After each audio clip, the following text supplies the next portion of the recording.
नमस्कार सांग मैंने आपण मानु समस्त मो स्टोरी चैनल स्वागत। चलतु कहानी शुणा मितलो कथार गोटे के अच्छी भाग 42 पूर्व भाग जदि शुणी ना जल्दी जल्दी शुणी नियंतु। कहानी शुणी सारी सब्सक्राइब करियो केबे भूलिबेनी सांग माने। शंभु लाजई गला एती कथारे। अरे तमे कौन एमिति झियो पिला परी लाज करूछ? शंभु सिना प्रथम दिन बड़ पिला डरी गोलाप लेखा को देबा पई आनीथिला, किंतु से प्रथम देखारू स्नेहा को ही मन भितर बसई सारी। से थरटीए निहाती सबुदिन स्नेहा को देखा आसे। 2 दिन पर मूर्ति भसाणी पाई लेखा कॉलेज रु दया नदी को पिला माने आसीछंती। धौलीर शांति स्तूप उपरे स्नेहा आउ लेखा बसीथिले। शंभु केवल दूर रही स्नेहा को देखुथिला। ए सबु देखी लेखा संक्रमण शिकार हो गला। मन तार केते कौन कल्पना करुथला रंजन को नहीं। केबे गोटे आसंता हॉस्टेल को ना छाड़ कहीं मिछरे ता कथा भाभी। लेखा निजको निजे बुझेइला। धौलीर उपरे स्नेहा तलको अनेला। मुंड तार कहीं केजाणी बुलेई देला। से सेठी बसी पड़िला। शंभु संगे संगे पानी आनी स्नेहा मुंडरे छिंचिबारु से टिके आराम अनुभव कला। लेखार आउ संदेह रहिलानी। 2 जनका भितरे कौन गोटे तो चलीछि। से खुशी हैला कारण शंभु खूब भल पिलाटिए। फेरिला बेले लेखा खाली स्नेहा को देखी मुरुकी मुरुकी हसुची। स्नेहा कहला तमे बहुत दुष्ट होउछ। रंजन आसु एथर कहीदेवी। रंजन आसीबा कथा सुनी लेखा मुह पूरापूरी सुखीगला। काहेकि से आसुची जे कहिथिला मते सरप्राइज देबो बोली। छाड़ एबे ता कथा। आहुरी 2 दिन छुट्टी अछि। चल पुरी जीवा काली। कौन कहूच? हाँ चल ताहले मते भी खूब मन जीवा पाई। महाप्रसाद अभढ़ा खाइबा पाई। सकाळे जल्दी उठिब जेमिति, नहेले दिन दिन रे हॉस्टेल फेरी हेबनी। लेखा भाग्ୟରେ एबे जाए महाप्रभुଙ୍କ दर्शन होइनी। तेणु से राति जाक श्री जगन्नाथ विषय भाभी भाभी शोई पड़िला। सकाळे स्नेहा डाकिबारु जल्दी काम सारी दुहे मेट्रन को कही लेखा और स्नेहा खूब खुशी रे पुरी जीवा पाई बाहरी गले। सेमाने जीवार 5 मिनिट होइछि कि नहीं हॉस्टेल को आसीछि रंजन। से जेमिति शुणिला लेखा और स्नेहा पुरी जाइछंती बोली से मने मने लेखा ऊपर टिके विरक्त हैला। अवश्य एथिरे लेखार कौन बा दोष। रंजन सरप्राइज देबा पई पुनारु आसीछि। से मध्य संगे संगे पुरी बस धरिला। लेखा और स्नेहा पुरी पहुंची बड़दाण्डरू रिक्साटीए धरी श्रीमंदिर को गले। 22 पाहाचर रेणु मुंडरे मारु मारु लेखा मनरे काहेकि केजाणी आसिला। प्रभु मो सहित रंजन थिले केते भल होइथांता आजी। स्नेहा कहला सांग प्रथमे ठाकुरं को प्रथम दर्शन करिदेबा तापरे बेढ़ा बुलिबा। दीप दान करि सारी पुणी थरे महाप्रभुंको पाखकु जाई दर्शन करि आसिबा। 2 सांग गहली भांगी गरुड़ पछरे महाप्रभुंको दर्शन कले। प्रथम देखारे तो केबे केही किछि मागी पारेनी। लेखा आखिरु तो से चक्का आखि देखी खाली लुह बहीगला। कहला एते दिन के डोरी लगेइल प्रभु। तापरे दुहे मंदिर बेढ़ा बुलिबा आरंभ कले।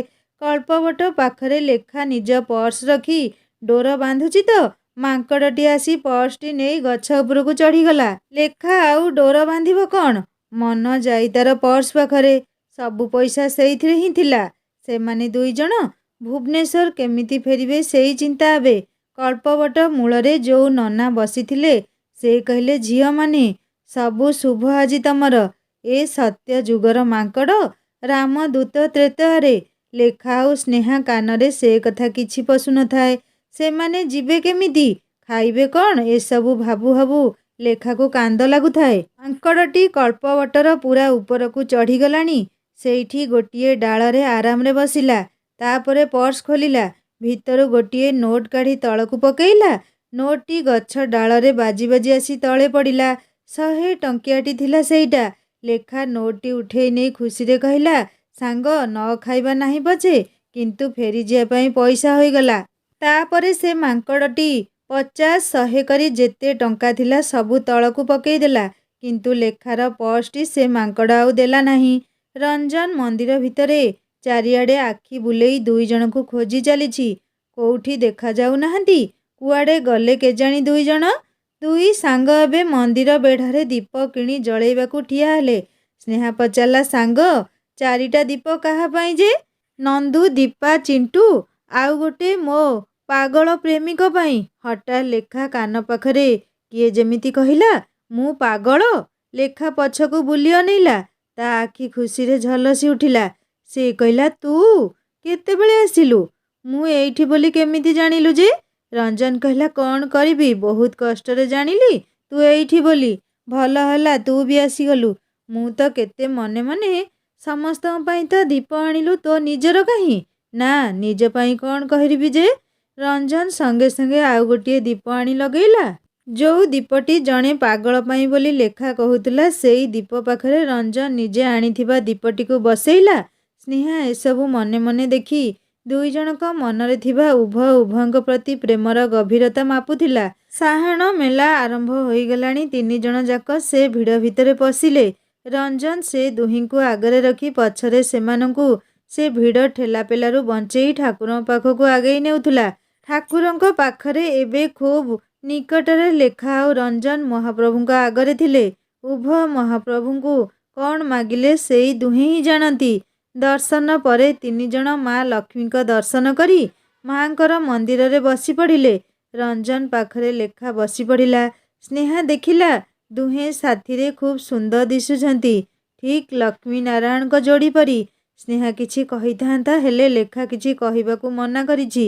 ଯେ ପର୍ଯ୍ୟନ୍ତ ରଞ୍ଜନ ତାକୁ କିଛି ନ କହିଛି, ସେ ତା ଆଡ଼ୁ କିଛି ବି କହିବା ଉଚିତ ନୁହଁ।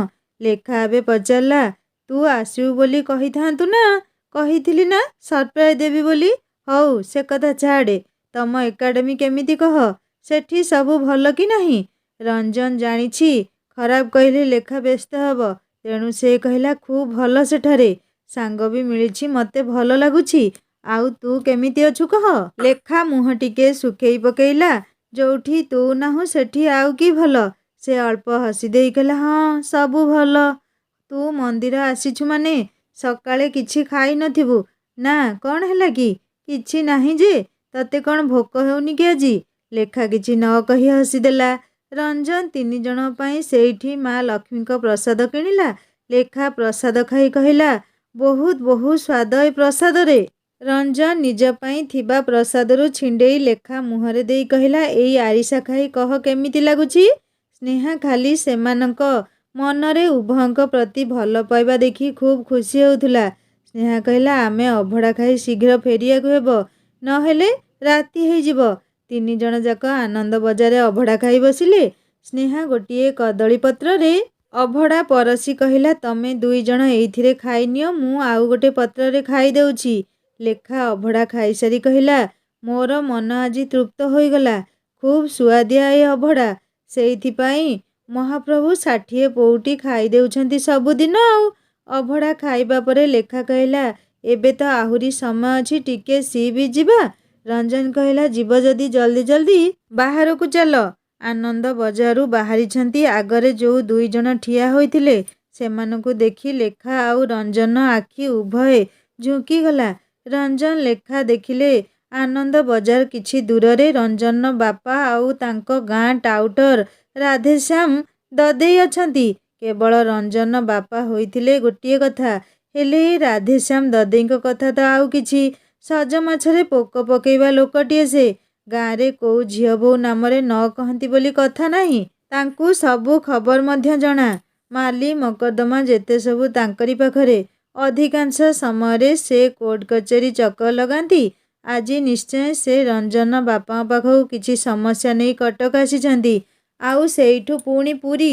ରଞ୍ଜନ ଭାବୁଛି, ସେ ଏବେ ଯଦି ଏଇଠି ତାକୁ ଆଉ ଲେଖାକୁ ସାଙ୍ଗରେ ଦେଖିବେ ନା, ତାହେଲେ ଗାଁରେ କି ରୂପାନ୍ତର ହୋଇ କଥାଟି ସେ ପ୍ରଚାର କରିବେ ତାର ଠିକଣା ନାହିଁ। କିନ୍ତୁ ରଞ୍ଜନ ନିଜ ବାପାଙ୍କୁ ଏତେ ଦିନ ପରେ ଦେଖି ନିଜକୁ ରୋକି ପାରୁନଥାଏ। ମନ କହୁଥାଏ ଦୌଡ଼ି ଯାଇ ବାପାଙ୍କୁ କୁଣ୍ଢେଇ ଧରନ୍ତା। ନା, ସେ ନିଜ ତଥା ଲେଖା କଥା ଭାବି ଆନନ୍ଦ ବଜାରରୁ ଯୋଉ ରାସ୍ତାଟି 22 ପାହାଚ ଯାଏ ଯାଇଛି, ସେଇପଟେ ଆସି ସିଂହଦୁଆରରେ ସମସ୍ତେ ପହଞ୍ଚିଗଲେ। ଲେଖା କହିଲା, ତୁ ଏବେ ଯା, ବଡ଼ବାପା ଆସିଛନ୍ତି ପରା? ହଁ, ମୁଁ ଆଜି ରାତି କଟକରେ ରହି କାଲିକୁ ଫେରିଯିବି। ତମମାନଙ୍କୁ ଚାଲ ବସ୍ ଷ୍ଟପରେ ଛାଡ଼ି ଆସିବି। ସ୍ନେହା କହିଲା, ତମେ ଯାଅ, ଆମେ ଦୁହେଁ ଚାଲିଯିବୁ। ରଞ୍ଜନ ଏତେ ଶୀଘ୍ର ଲେଖାକୁ ଛାଡ଼ି ଯିବା ପାଇଁ ଇଚ୍ଛା ହେଉନଥିଲା ତାର। ତାକୁ ବି ଲେଖା ସହ ସି ବିଚ୍ରେ ବୁଲିବାକୁ ଇଚ୍ଛା ଥିଲା, ହେଲେ ସବୁ ଗଡ଼ବଡ଼ ହୋଇଗଲା। ରଞ୍ଜନ ଦୁହିଁଙ୍କୁ ବସ୍ ଷ୍ଟପ୍ ଆସିବା ପାଇଁ ରିକ୍ସାରେ ବସେଇଲା। ମନ୍ଦିର ଭିତରକୁ ଆସିବା ପୂର୍ବରୁ ଲେଖାକୁ କହିଲା, ଲେଖା, ୟା ପରେ ଆଉ ବୋଧହୁଏ ତୋ ସହିତ ଦେଖା ହେବନି, ଆଉ ଛୁଟି ବି ନାହିଁ। ଫୋନ୍ କଲେ ଉଠେଇବୁ, ମୋ ନମ୍ବର ରଖ, ଫୋନ୍ କରିବୁ, ନିଜ କଥା ବୁଝୁଥିବୁ। ଆସୁଛି ଏବେ। ରଞ୍ଜନ ଖୁବ୍ ଭାବୁକ ହୋଇ ଲେଖାଠାରୁ ବିଦାୟ ନେଇ ପୁଣି ଥରେ ମନ୍ଦିର ଭିତରକୁ ଆସିଲା। ରଞ୍ଜନ ଆଉ ଲେଖା ସିନା ଭାବିଲେ ତାଙ୍କୁ କେହି ଦେଖି ନାହିଁ ମନ୍ଦିର ଭିତରେ, କିନ୍ତୁ କଥା କିଛି ଥିଲା ଓଲଟା। ରଞ୍ଜନର ବାପା ସେ ତିନି ଜଣଙ୍କୁ ଖୁବ୍ ଭଲ ଭାବରେ ଦେଖିଛନ୍ତି। ରଞ୍ଜନ ଜାଣିଛି ତା ବାପା ନିଶ୍ଚୟ ଆନନ୍ଦ ବଜାରରେ ଅଭଡ଼ା ଖାଉଥିବେ। ସେ ସିଧା ସେଇଠିକୁ ଚାଲିଲା। ସତକୁ ସତ ସେଇଠି ତା ବାପା ଆଉ ସେ ଦଦେଇ ଅଭଡ଼ା ଖାଉଥିଲେ। ରଞ୍ଜନର ବାପା ଏତେ ଦିନ ପରେ ପୁଅକୁ ଦେଖି ଖୁବ୍ ଖୁସି ହେଲେ। ସେ ବୁଝିଗଲେ ପୁଅ ତାଙ୍କର ଲେଖାକୁ ଭୁବନେଶ୍ୱର ପଠେଇ ତାଙ୍କ ପାଖକୁ ଆସିଛି। ଆରେ ବାବୁ, ତୁ ଏଠି? ବାପା! ରଞ୍ଜନ ଆଖିରେ ଖୁସି ମିଶା ଲୁହ। ଏତେ ଦିନ ପରେ ରଞ୍ଜନ ତା ବାପାଙ୍କୁ ଦେଖି ଖୁସିରେ କିଛି କହିପାରିଲାନି। ତା ବାପା ରଞ୍ଜନର ମୁହଁ ଦେହ ଆଉଁସି ପାଖରେ ବସେଇ କହିଲେ, ଆ ବାବୁ, ଅଭଡ଼ା ଖାଇବୁ। ସେ ଦଦେଇ କହିଲେ, ଆରେ ବାବୁ, ତୋର ଚେହେରା ପୁରା ବଦଳି ଯାଇଛି ତ। ତୁ ତୋ ବଡି ବିଲ୍ଡର ପରି ଦିଶିଲୁଣି। ରଞ୍ଜନ ଜାଣିଛି ସେଠାରେ କେତେ ଫିଜିକାଲ ଆକ୍ଟିଭିଟି ଆଉ କ'ଣ କ'ଣ ହୁଏ। ସେ ଗୋଟିଏ ଦୀର୍ଘ ନିଶ୍ୱାସ ଛାଡ଼ି କହିଲା, ବାପା, ମୁଁ ଖାଇସାରିଛି, ତମେ ଖାଇଦିଅ। ରଞ୍ଜନ ସିନା ଲେଖାକୁ ପଠେଇଦେଲା, ହେଲେ ମନଟି ତାହାରି ପାଖରେ। ଆଉ କିଛି ସମୟ ତା ସହ ବିତେଇଥାନ୍ତା, ହେଲେ ରଞ୍ଜନର ବାପା ସବୁ ବୁଝିପାରି ଭାବୁଥିଲେ, ଯାହା ହଉ, ପୁଅ କେତେ ସମଝଦାର ତାଙ୍କର। ମୋତେ ଦେଖା କରିବା ପାଇଁ ସେ ଲେଖାକୁ ଛାଡ଼ି ଦେଇ ଆସିଲା। ସେ ଖୁବ୍ ଖୁସି ହେଲେ। ମନେ ମନେ ଆଶୀର୍ବାଦର ପସରା ଢାଳି ଦେଲେ ପୁଅ ମୁଣ୍ଡ ଉପରେ। ଲେଖା ଆଉ ସ୍ନେହା ଫେରି ଆସିଲେ। ଲେଖା ବସ୍ରେ ବସି ଖାଲି ସେଇ ଚକା ନୟନଙ୍କ କଥା ଭାବୁଛି। ତାପରେ ରଞ୍ଜନ କଥା ବି। ମନେ ପଡ଼ିଲା ପ୍ରଥମ ଥର ମହାପ୍ରଭୁଙ୍କ ଦର୍ଶନ ଖୁବ୍ ଭଲରେ ହେଲା, କିନ୍ତୁ କିଛି ମାଗି ନାହିଁ ବୋଲି ମନ ଖରାପ କରୁଥିଲା। ସ୍ନେହା ପଚାରିଲା, ସାଙ୍ଗ, ମନ କାହିଁକି ଖରାପ ତୁମର? ହଁ, କାଳିଆକୁ ଛାଡ଼ି ଆସିଲେ ମନ ଏମିତି ଖରାପ ହୁଏ। ଆଉ କାହାକୁ ଯଦି ଛାଡ଼ି ମନ ଖରାପ ତ କୁହ ମୋତେ। ସ୍ନେହା ଲେଖାର ମୁଡ୍ ଠିକ୍ କରିବାକୁ ଯାଇ କହିଲା। ଲେଖା ଆହୁରି ଦୁଃଖୀ ହୋଇ କହିଲା, ହଁ କୁହ ସାଙ୍ଗ, ଯେତେ କହିବା କଥା କୁହ। ମୋର ବି ସମୟ ଆସିବ ଯେ ସେତେବେଳେ ଖାଲି ମୁଁ କହିବି, ତୁମେ ସମ୍ଭାଳିଲେ ହେଲା। ନା, ସେ ସମୟ ଆଉ କେବେ ଆସିବନି, ହସି ଦେଇ କହିଲା ସ୍ନେହା। ଲେଖା ଆଉ ସ୍ନେହା ଦୁଇ ଜଣ ଯାକ ସମୟ ପୂର୍ବରୁ ଭୁବନେଶ୍ୱର ପହଞ୍ଚିଗଲେ। ହଷ୍ଟେଲକୁ ଆସି ଦେଖିଲେ ଗେଟ୍ ପାଖରେ ଠିଆ ହୋଇ ହସୁଛି ଶମ୍ଭୁ। ଲେଖା ଏବେ ସବୁ ଭୁଲିଯାଇ ସ୍ନେହାକୁ ଚିଡ଼େଇବାରେ ଲାଗିଲା। ଦେଖ କିଏ ହସୁଛି, କାହାକୁ ଦେଖି ଏମିତି ହସ ହସୁଛି କି ସିଏ? ଆରେ ଇଏ ପୁଣି ଏଠି। ଶମ୍ଭୁ ଏମାନଙ୍କୁ ଦେଖି ପାଖକୁ ଆସି କହିଲା, ତମେ ଦୁଇ ଜଣ କୁଆଡ଼େ କୁଆଡ଼େ ବୁଲୁଛ? ଏତିକି କହି ସେ ସ୍ନେହାକୁ କେମିତି ସସ୍ନେହ ଆଖିରେ ଦେଖିବାକୁ ଲାଗିଲା। ଲେଖା ଯାହା ଅନୁମାନ କରୁଥିଲା ସେଇଆ ଠିକ୍। ସ୍ନେହା କିନ୍ତୁ ସେସବୁ ଝାମେଲାରେ ପଶିବାକୁ ଚାହେଁନି। ତେଣୁ ସେ ପଚାରିଲା, ଶମ୍ଭୁ, କ'ଣ କାମ ଥିଲା ତୁମର ଆମ ପାଖରେ? ଶମ୍ଭୁ ଏମିତି ଗୋଟିଏ ନିରସ ପ୍ରଶ୍ନରେ ଖୁବ୍ ଦୁଃଖୀ ହେଲା। କହିଲା, ନାଇଁ, ସେମିତି କିଛି ନୁହଁ। ସେ ଗୋଟିଏ ଛୋଟ ଚିଠି ସ୍ନେହା ହାତକୁ ବଢ଼େଇ ଦେଇ ସେଠୁ ଆଉ କିଛି ନ କହି ଚାଲିଗଲା। ଲେଖା କହିଲା, ସାଙ୍ଗ, ଏମିତି ନିଷ୍ଠୁରତା କ'ଣ ପାଇଁ ଯେ? ସେ କେଡ଼େ ଦୁଃଖୀ ହୋଇଗଲା ଏଠାରୁ। ମୋତେ ଭଲ ଲାଗିଲାନି ଜମା। ହଉ ହଉ ଦୟାବତୀ, ଚାଲ ରୁମ୍କୁ ଏବେ। ରୁମ୍ରେ ପହଞ୍ଚି ଲେଖା କହିଲା, ସାଙ୍ଗ, କ'ଣ ଲେଖିଛି ଶମ୍ଭୁ ପଢ଼ ଶୀଘ୍ର। ସ୍ନେହା ଚିଠିଟି ବେଡ୍ରେ ଫୋପାଡ଼ି କହିଲା, ମୋର କିଛି ଇଣ୍ଟରେଷ୍ଟ ନାହିଁ ଏସବୁ କଥାରେ। ତମେ ପଢ଼ୁଥାଅ, ମୁଁ ଯାଉଛି ବାଥରୁମ୍। ଲେଖା ଚିଠିଟି ଉଠେଇ ପଢ଼ିଲା ସବୁ। ସ୍ନେହା, ଜାଣିନି ମୋ ବିଷୟରେ ତମ ମନ ଭିତରେ କେମିତିକା ଧାରଣା ଅଛି, ହେଲେ ଏତିକି ଦିନ ଭିତରେ କାହିଁକି କେଜାଣି ତମେ ମୋ ମନ ଭିତରେ ଗୋଟିଏ ସ୍ୱତନ୍ତ୍ର ସ୍ଥାନ ଅଧିକାର କରିସାରିଛ। ଅଳ୍ପ ଦିନ କହିବା ଭୁଲ ହେବ। ସେଇ ପ୍ରଥମ ଦିନ ପ୍ରଥମ ଦେଖାରେ ତମେ ମୋତେ ଖୁବ୍ ଭଲ ଲାଗିଥିଲ। ଆଉ ସେ ଭଲ ଲାଗିବାଟା ଦିନକୁ ଦିନ ବଢ଼ୁଛି ସିନା, କମୁନାହିଁ। ଆଉ ମୁଁ ନିଜ ମନ କଥା ଲୁଚେଇ ପାରୁନି। କହିଦେବା ଭଲ ହେବ ବୋଲି ଭାବିଲି। ଜୀବନ ପଥରେ ମୋର ସହଯାତ୍ରିଣୀ ହେବ ବୋଲି ବହୁତ ଆଶା କରି ଏ ଚିଠିଟି ଲେଖୁଛି। ସବୁଦିନ ମୋ ସହ ପାଦ ମିଶେଇ ଚାଲିବ ସ୍ନେହା। ଇତି ତୁମ ଶମ୍ଭୁ। ଲେଖା ଚିଠିଟି ପଢ଼ିସାରି ମନେ ମନେ ଦୁଃଖୀ ହୋଇଗଲା। ଏ ଶମ୍ଭୁ ଏତିକି କମ୍ ଦିନରେ ନିଜ ମନ କଥା କେଡ଼େ ସୁନ୍ଦର ଭାବରେ ସ୍ନେହାକୁ କହିଦେଲା। ଅଥଚ ତା ରଞ୍ଜନ ପାଗଳ ବୁଦ୍ଧୁ କୋଉଠିକାର। ଏତେ ବର୍ଷ ହେଲା ପଦେ କହିବାକୁ ଏତେ ସମୟ ଲଗାଉଛି ସେ। କିଏ ଜାଣେ କେବେ କହିବ କି ନାହିଁ। ରଞ୍ଜନର ସ୍ମୃତି କିଛି ତାକୁ ବ୍ୟସ୍ତ କରିଦେଇଗଲା। ସ୍ନେହା ବାଥରୁମରୁ ଫେରି ଲେଖାକୁ ଏମିତି ଚିନ୍ତାଗ୍ରସ୍ତ ଦେଖି କିଛି ବୁଝିପାରିଲାନି। ପଚାରିଲା, କ'ଣ ହେଲା ସାଙ୍ଗ? ଏତେ କୋଉ ଚିନ୍ତାରେ ପଡ଼ିଲ? ଶମ୍ଭୁ ଏମିତି କ'ଣ ଲେଖିଛି କି? ଲେଖା ଆଉ କିଛି ନ କହି ସ୍ନେହାକୁ ତା ଚିଠିଟି ବଢ଼େଇ ଦେଇ ଗୋଡ଼ ହାତ ଧୋଇବାକୁ ବାଥରୁମ୍ ଆଡ଼େ ଆଗେଇ ଗଲା। ସ୍ନେହା ଚିଠିଟି ପଢ଼ି ଖୁବ୍ ମନେ ମନେ ହସିଲା। କହିଲା, ଭୁଲ ଠିକଣାରେ ଚିଠି ଲେଖିଛ ଶମ୍ଭୁ। ରଞ୍ଜନ ସେଇ ରାତି କଟକରେ ତା ବାପାଙ୍କ ସହ କଟେଇଲା। ବାପା ତାର ଠିକ୍ ବୁଝିପାରିଲେ ରଞ୍ଜନ ଗୋଟିଏ ଦିନ ପାଇଁ ଲେଖାକୁ ଦେଖା କରିବାକୁ ଆସିଥିଲା, ନହେଲେ ଘରକୁ ତ ଯାଇପାରିଥାନ୍ତା। ସେ ପଚାରିଲେ, ଗାଁକୁ ଯିବୁନି ବାବୁ? ନାଇଁ ବାପା, ଏମିତି ଆସିଥିଲି, ଏବେ ନହେଲେ ଛୁଟି ନାହିଁ। ଲମ୍ବା ଛୁଟି ହେଲେ ଘରକୁ ଆସିବି। ତୋ ମାଆକୁ ଫୋନ୍ କରିଦେବୁ ବାବା, ସେ ବ୍ୟସ୍ତ ହେଉଛି। ରଞ୍ଜନକୁ ରାତିରେ ଭଲ ନିଦ ହେଲାନି। ଲେଖା ନିହାତି ତାକୁ ଖରାପ ଭାବିଥିବ। ବିଚାରୀ ସି ବିଚ୍ ଯିବ କହୁଥିଲା, ତାକୁ ନେଇ ହେଲାନି। ସି ବିଚ୍ ବୁଲି ସାରିବି ବାପାଙ୍କୁ ଦେଖା କରି ସାଙ୍ଗରେ କଟକ ଆସିଥିଲେ କିଛି ଅସୁବିଧା ହୋଇନଥାନ୍ତା। ହେଲେ ବାପାଙ୍କୁ ଦେଖି ଖୁସିରେ ସବୁ ଭୁଲିଗଲା ରଞ୍ଜନ। ଲେଖା ବି ରୁମ୍ରେ ଶୋଇ ଶୋଇ ଠିକ୍ ଏଇ କଥା ଭାବୁଥିଲା। ରଞ୍ଜନ କ'ଣ ସତରେ ତାକୁ କେବଳ ଗୋଟିଏ ଫ୍ରେଣ୍ଡ ହିସାବରେ ଦେଖେ? ରଞ୍ଜନ ସକାଳେ ପୁନା ଫେରିଗଲା। ସେଠି ଏମିତି କଡ଼ା ନିୟମ ଯେ ଗୋଟିଏ ଦିନ କ'ଣ, ଗୋଟିଏ ମିନିଟ୍ ଡେରି ହେଲେ ଦଣ୍ଡ ମିଳିବ। ରଞ୍ଜନ ଟ୍ରେନ୍ରେ କେବଳ ଲେଖା କଥା ହିଁ ଭାବୁଛି। ସତରେ ସେ ତାକୁ କେତେ କ'ଣ ଭାବି ଦେଇଥିବ। ରଞ୍ଜନ ଏକାଡେମୀରେ ପାଦ ଦେଉ ଦେଉ ସନ୍ଦୀପ ପଚାରିଲା, ରଞ୍ଜନ, ମିଲି ଭାବି ସେ? ହଁ, କେବଳ ଛୋଟ ଉତ୍ତରଟିଏ ଥିଲା ରଞ୍ଜନର। ଆରେ ତୁମ ଇतना ମାୟୁସ କ୍ୟୁଁ ଦିଖ ରହା ହେ?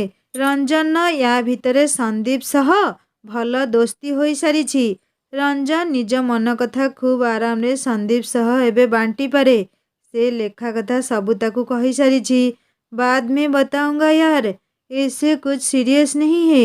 अच्छा, महबूबा से दूर आने का गम सता रहा है क्या? रंजन आउ किछि कहलानी आगकू। से निज रूमକୁ ଯାଇ କପଡ଼ା ବଦଳେଇ ପୁଣି ସେଠାକାର ଜୀବନ ପରିଧି ଭିତରକୁ ପଶିଗଲା। ରଞ୍ଜନ ଫେରିବା ପରେ ନିଜ କର୍ମଶୈଳୀରେ ଏମିତି ମଗ୍ନ ରହିଲା ଯେ ପହଞ୍ଚିଲା ପରେ ଲେଖାକୁ ଫୋନ୍ କରିବା ପାଇଁ ବି ଭୁଲିଗଲା। ଲେଖାର ବ୍ୟସ୍ତତା ସହ ନିଜ ମନରେ ଅସୁରକ୍ଷିତ ଭାବ ବି ବଢ଼ିଯାଏ କେବେ କେବେ। ନିଜକୁ ଖୁବ୍ କଷ୍ଟରେ ସେ ବୁଝାଏ। ସପ୍ତାହ ପରେ ଗୋଟିଏ ଆଉଟିଂ ଫିଜିକାଲ ଟ୍ରେନିଂ ସମୟରେ ରଞ୍ଜନ ଛାତିରେ ଯନ୍ତ୍ରଣାଦାୟକ କ୍ଷତଟିଏ ହେଲା। ହସ୍ପିଟାଲରେ ଟ୍ରିଟମେଣ୍ଟ ପରେ ସେ ଟିକେ ଆରାମ ଅନୁଭବ କଲା। ଗୋଟିଏ ଦିନ ରୁମ୍ରେ ଆରାମ କରିବା ପାଇଁ ଏକ୍ସକ୍ୟୁଜ୍ ବି ମିଳିଛି। ଲେଖାକୁ କାହିଁକି ଆଜି ରଞ୍ଜନ କଥା ଖୁବ୍ ମନେ ପଡ଼ୁଛି। ତାର ଏମିତି କ'ଣ ହେଲା ଯେ କହନ୍ତି ମନର ତରଙ୍ଗ ଆଉ ଜଣକ ମନ ପାଖରେ ପହଞ୍ଚିଯାଏ ଖୁବ୍ ଶୀଘ୍ର। ରଞ୍ଜନ ଯିବା ପରେ ଲେଖା କଥା ହେଇନି କି ରଞ୍ଜନଠୁ ଫୋନ୍ ଆସିନି। ହେଲେ ସବୁ ଅଭିମାନ ତେଜି ସେ ତା ଦେଇଥିବା ନମ୍ବରରେ ଫୋନ୍ କଲା ପୁନାର ଏକାଡେମୀକୁ। ରଞ୍ଜନ ଫୋନ୍ ଉଠେଇ କହିଲା, ହ୍ୟାଲୋ। ଲେଖା ଚୁପ୍ ରହିଲା। ତା କଣ୍ଠ ଶୁଣି ଟିକେ ଚିନ୍ତା ଗଲା ତାର। ଏ ଲେଖା, ରାଗିଛୁ କି? ସେଇଠୁ ଆସିବା ପରେ ତତେ ଫୋନ୍ କରିପାରିନି ବୋଲି ତତେ ସେଦିନ ସି ବିଚ୍ ବି ନେଇପାରିଲିନି। ଏ ଲେଖା, ତୁ ହିଁ ଫୋନ୍ କରିଛୁ ମୁଁ ଜାଣେ। ତୁ ଚୁପ୍ ରହିଲେ ମୁଁ କ'ଣ ଜାଣିପାରିବିନି ବୋଲି ଭାବୁଛୁ? ଲେଖା, ଶୁଣ ନା କଥା ଟିକେ ମୋର। ସେଇଠୁ ଆସିବା ପରେ ବହୁତ ଟାସ୍କ। ଆଜି ତୁ ଫୋନ୍ କଲୁ, ଭଲ ଲାଗିଲା। ରୁମ୍ରେ ଅଛି, ଦେହ ଟିକେ ଭଲ। ରଞ୍ଜନ କଥା ପୂରା ହେବାକୁ ନ ଦେଇ ଲେଖା ସଙ୍ଗେ ସଙ୍ଗେ ପଚାରିଲା, କ'ଣ ହେଇଛି ତୋର ଦେହ? କହ ଶୀଘ୍ର ମତେ। ନାଇଁରେ, ମତେ ବି କାହିଁକି କିଛି ଭଲ ଲାଗୁନଥିଲା। ତୁ ତ କଲ୍ କଲୁ ନାହିଁ। ମୁଁ ବାଧ୍ୟ ହୋଇ କଲ୍ କଲି। ଆଚ୍ଛା, ଦେହ କଥା ଶୁଣି ଫଟକିନି ଉତ୍ତର ଦେଲୁ ନା? ନହେଲେ ଏଇନେ କେତେ ରାଗ। ଚଣ୍ଡୀ କୋଉଠିକାର। ଏମିତି ବିଶେଷ କିଛି ନୁହଁ। ନାଇଁ, ମତେ ବି କାହିଁକି ଲାଗୁଥିଲା ତୋ ଦେହ କ'ଣ ହେଇଛି ବୋଲି। ସେଇଥିପାଇଁ ଫୋନ୍ କଲି। ତୁ ତ ଏଯାଏଁ କ'ଣ ଏଯାଏଁ? କିଛି ନାହିଁ ମ। ରଞ୍ଜନ ମନେ ମନେ ହସିଦେଇ କହୁଛି, ହଉ ଆଉ 3 ବର୍ଷରେ ତାପରେ ସବୁ କିଛି ଅନ୍ତର ଖୋଲି ରଖିଦେବି ତୋ ଆଗରେ। ଲେଖା କହିଲା, ନିଜ ଯତ୍ନ ନେବୁ, ଠିକ୍ରେ ଖିଆପିଆ କରିବୁ। ରଖୁଛି ଫୋନ୍। ରଞ୍ଜନ ଲେଖା ସହ କଥା ହୋଇସାରିବା ପରେ ଯେମିତି ତାର ଅଧା କଷ୍ଟ କୁଆଡ଼େ ଗାୟବ ହୋଇଗଲା। ମୁହଁରେ ଫୁଟି ଉଠିଲା ଖୁସିର ପ୍ରେମର ହସ ଚେନାଏ। ସନ୍ଦୀପ କହିଲା, ଆରେ ଭାବିଜି କେ ପାସ୍ ଇतना अच्छा मेडिसिन है आज पता चला। ରଞ୍ଜନ କହିଲା, ସାଙ୍ଗମାନେ, ୟା ଭିତରେ 3.5 ବର୍ଷ ବିତିଗଲାଣି। ରଞ୍ଜନ ଭାରତୀୟ ବାୟୁସେନାରେ ହିଁ ସିଲେକ୍ସନ ହୋଇଛି। ଯାହା ଚାହୁଁଥିଲା ସେଇଆ ମିଳିଛି। ଆଉ ଗୋଟିଏ ବର୍ଷ ପାଇଲଟ ଟ୍ରେନିଂ ତାକୁ ହାଇଦ୍ରାବାଦ ଆସିବାକୁ ପଡ଼ିଲା। ଏବେ ଆଉ ପୁନା ଏକାଡେମୀ ପରି କଷ୍ଟକର ଜୀବନ ବିତେଇବାକୁ ପଡ଼ୁନି ତାକୁ। ରୋମାଞ୍ଚକର ଜୀବନର କଳ୍ପନା କରିଥିଲା ଧୀରେ ଧୀରେ ବାସ୍ତବରେ ପରିଣତ ହେଉଛି। ଯେତେ ଜଣ ଏୟାରଫୋର୍ସ ପାଇଁ ସିଲେକ୍ଟ ହୋଇଛନ୍ତି ସମସ୍ତଙ୍କ ଭିତରେ ରଞ୍ଜନର ପରଫର୍ମାନ୍ସ ସବୁଠାରୁ ଭଲ। ସେ ନିଜର ସମ୍ପୂର୍ଣ୍ଣ ଧ୍ୟାନ ଏଇ ଟ୍ରେନିଂ ଉପରେ ଦେଇଛି। 4 ବର୍ଷ ଭିତରେ ଲେଖାକୁ ଥରେ ଦୁଇଥର ଦେଖା କରିଛି କି ନାହିଁ ଫୋନ୍ ବି କରିବାକୁ ସମୟ ନଥାଏ। ନିଜର ସବୁ ସ୍ୱପ୍ନ ଆଶାକୁ ଗଣ୍ଠିଲି ପକେଇ ସେ ମନ ସିନ୍ଦୁକରେ ଖୁବ୍ ଯତ୍ନରେ ସାଇତି ରଖିଦେଇଥିଲା। ଏବେ ଖୋଲିବାର ସମୟ। ଆଜି ଯେମିତି ଫ୍ଲାଇଂ ସମୟରେ ତାର ସିନିୟର ଟ୍ରେନର ୱିଙ୍ଗ କମାଣ୍ଡର ମିଷ୍ଟର ରାବତ ରଞ୍ଜନର ଅନ୍ୟମନସ୍କତା ଦେଖି କହିଲେ, ଯେତେବେଳେ ତମେ କକପିଟ୍ ଭିତରେ ବସୁଛ ବାହାରର ଅନ୍ୟ ଚିନ୍ତା ଭୁଲିବାକୁ ପଡ଼ିବ। ପ୍ରଥମେ ନିଜ ସୁରକ୍ଷା, ତାପରେ ତୁମ ଲକ୍ଷ୍ୟ, ତାପରେ ଟାର୍ଗେଟ। ଏଇଠି ଧ୍ୟାନ ଦିଅ। ରଞ୍ଜନ ସେଇ ଭିତରେ ଲେଖା ପାଖରେ ପହଞ୍ଚି ଯାଇଥିଲା। ଏବେ ତାକୁ ତା ମନ କଥା କହିବାର ସମୟ ଆସିଯାଇଛି। ସେ ନିଜ ଭିତରକୁ ଆସି କହିଲା, ଆଇ ଆମ୍ ସରି ସାର୍। 4 ବର୍ଷ ଲେଖାର ବିଟେକ୍ ଶେଷ ବର୍ଷ। ଏବେ ଯାଏଁ ରଞ୍ଜନ ତାକୁ ତା ମନ କଥା କହିବା ତ ଦୂର, ଫୋନ୍ ବି ରେଗୁଲାର କରେନି। ନିଜର ସବୁ ଭାବନାକୁ ଲେଖା ଆଜିକାଲି ଖୁବ୍ ଆକଟ କରେ। ନିଜ ଅଧୀନରେ ରଖିବାକୁ ଚେଷ୍ଟା କରେ ସେ। ହେଲେ କେତେବେଳେ ସେ ଚେଷ୍ଟାରେ ବିଫଳ ହୋଇଯାଏ ସେ ଜାଣିପାରେନି। ଫଳସ୍ୱରୂପ ଆଖିରୁ ବହି ଆସେ ତତଲା ଲୁହଧାର। ଆଜି ଯାଏଁ ରଞ୍ଜନ କ'ଣ ତା ଭାବନା ସହ ଖେଳୁଥିଲା? ପୁଣି ଭାବିବ ସେ। ତାର ବା କ'ଣ ଦୋଷ? ଗୋଟିଏ ଗାଁ ପିଲା, କ୍ଲାସମେଟ୍ ହିସାବରେ ସେ ତା କର୍ତ୍ତବ୍ୟ କରିଛି। ସେ ସବୁକୁ ଯଦି ତା ହୃଦୟ ପ୍ରେମ ଭଲ ପାଇବା ବୋଲି ଭାବିଛି, ସେଥିରେ ତାର ଦୋଷ କ'ଣ? ସେ ଦେଖିଛି ଭଲ ପାଇବାର ପରିପ୍ରକାଶ କେମିତି ପବନ ଥିଲା ତା ପ୍ରତି। ସେ ସିନା ତା ହୃଦୟରୁ ବାଧ୍ୟ ଥିଲା ପବନ ଭଲ ପାଇବାକୁ ଗ୍ରହଣ ନ କରିବା ପାଇଁ। ନହେଲେ ଏମିତି ତ ମନ କଥା କହନ୍ତି। ହେଲେ ରଞ୍ଜନ କେବେ କିଛି କହିନି। ଆଉ ଏ ସ୍ନେହା?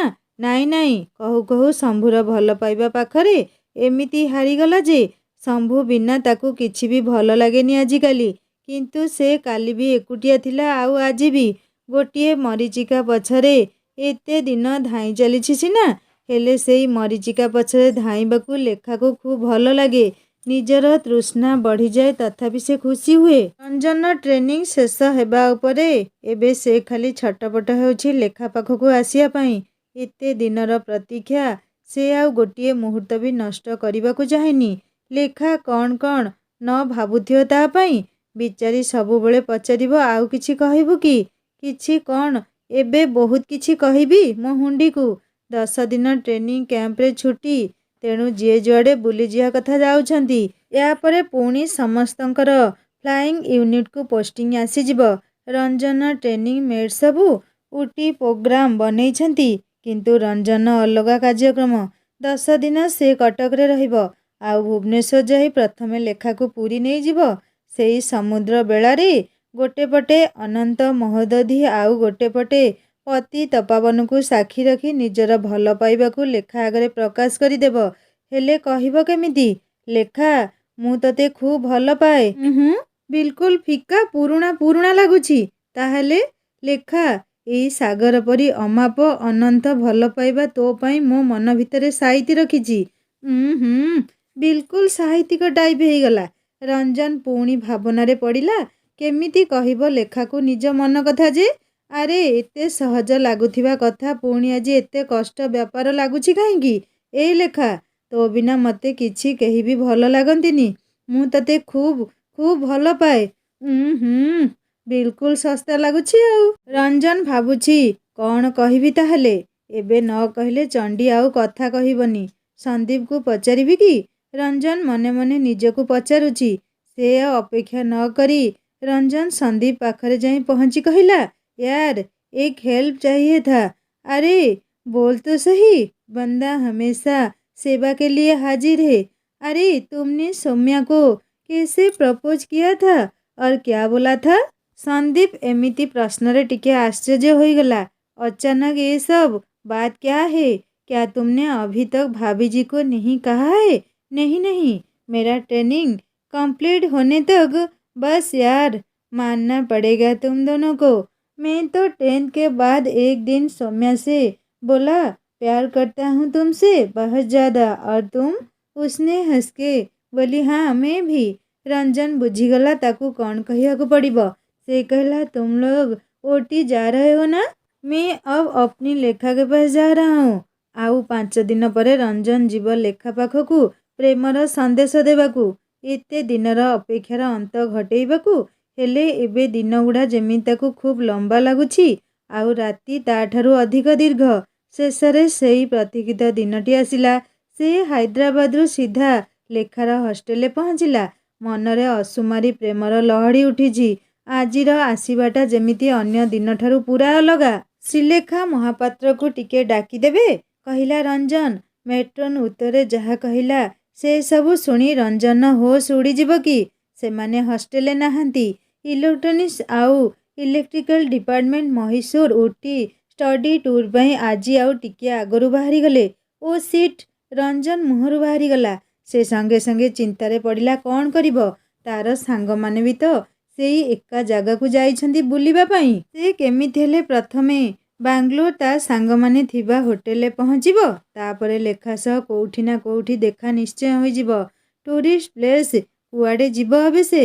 लेखा स्नेहा आउ पूरा डिपार्टमेंट पिला ट्रेन ने खूब मजा गुली गप करी चलीछंती। शंभू केते थर स्नेहा को पचारि गलानी कौन दरकार कौन किछि खाइबो कि? लेखा मनरे सेतेबेले की जंत्रणा केवल से ही जानिछि। से आउ रंजन को केबे मने पकेइबनी। कौन पाई से झुरी हेबो? जो संपर्क रे केबे प्रेम नामक जिनिस नथिला सेठी काहेकि से मिछटारे स्नेहा निज प्रिय बांधवीर दुखरे खूब दुखी हेउछि। से भी भाबुछि रंजन को तो ए जाए कहीदेवा दरकार थिला। एमिति आउ कौ समय को अपेक्षा जे?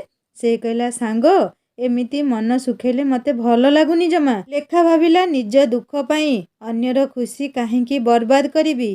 से मिछरे मुहरे हस फुटेई कहिला अरे नाई सांग देख तम शिव शंभुनाथ को से खाली तम कथा ही भाबुछि। सेतिकी बेले शंभु दुईटी आइसक्रीम आनी गोटे लेखा आउ गोटे स्नेहा को धरई देला। लेखा कहला थैंक यू शंभु। अच्छा एमिति थैंक यू कही पर करी देउछ आउ कौन? लेखा हसी पकेइला शंभु कथारे। स्नेहा कहिला जा हो मो सांगर मन टिके एबे परिवर्तन हैला। आउ बांग्लोरे लेखा आउ तार सांग माने ठीक समय पहुँची गले। आगरू होटेल बुक होई सारिथिला। होटेल मंजुनाथ सिटीर ठीक हाट उपरे। होटेल पहुँचला परे जना पड़ला गोटिए फ्लोरे सबु पिलांकर रूम बुक होई पारला नहीं। अलगा अलगा फ्लोरे रूम सब अरेंज होई पारिला। खा स्नेहा आउ अन्य केते जन को 4th फ्लोरे रूम मिलिला।